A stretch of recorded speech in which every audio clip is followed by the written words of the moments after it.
Amara did not wait again. She moved back slowly, then turned and ran as quietly as she could through the bush path. By the time she reached home, her wrapper was dirty, and her feet were covered with dust. Her mother was already asleep, so Amara sat near the doorway, breathing fast and shaking. She wanted to cry, but she covered her mouth because she did not want to wake anyone. The man the whole village trusted was not what they thought he was, and now Amara knew the truth. That night, she did not sleep. She kept seeing Pastor Ezekiel's face in her mind, the red cloth, the strange book, and the old house in the bush. By morning, her eyes were tired, but her heart had already made a decision. She had to tell someone before more people suffered. In the morning, Amara washed her face, tied her wrapper properly, and went to her mother. Her voice was shaking as she told her everything she had seen in the bush.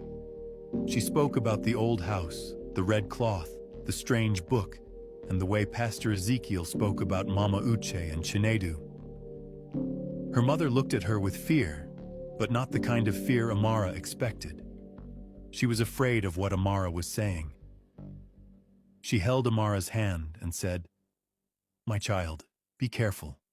These are heavy words. Pastor Ezekiel is respected by everyone. If you say this outside, people will turn against you."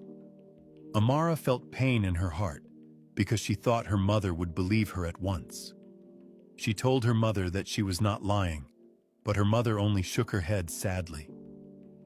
She said some truths were dangerous when spoken too early, especially when the whole village was blind. But Amara could not keep quiet. Later that day, she went to Mama Uche and told her what she had heard in the bush. Mama Uche became weak and sat down slowly.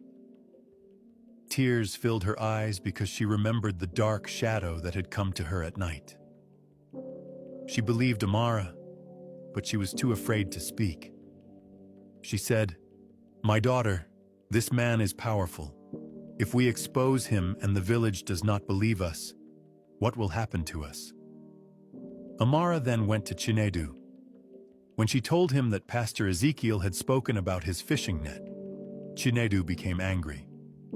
He wanted to go straight to the church and confront the pastor, but Amara begged him to calm down. She knew anger would only make things worse.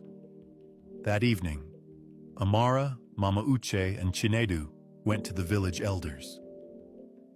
Amara explained everything carefully, from the first strange things she noticed to what she saw in the bush.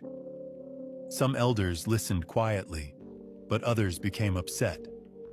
One elder said, "How can a young girl accuse a pastor without proof?"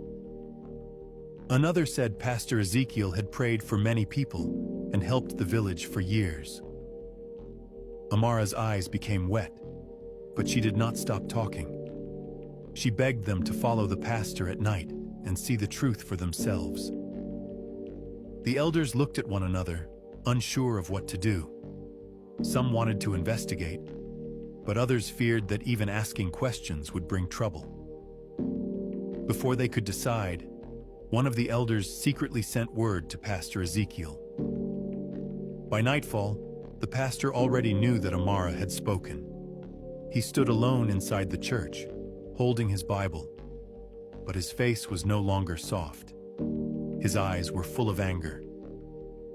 He whispered to himself that Amara had seen too much and that she had to be stopped before she destroyed everything he had built. The next morning, Pastor Ezekiel called for a special prayer meeting. He told the villagers that darkness was trying to attack the church through lies and false tongues. He did not mention Amara's name at first, but everyone knew who he was talking about. People began to look at her strangely in the market. Some moved away from her fruit table. Others whispered that she was jealous, rude, or being used by evil spirits. Amara felt lonely and broken. She had told the truth, but the truth made people hate her instead of believe her.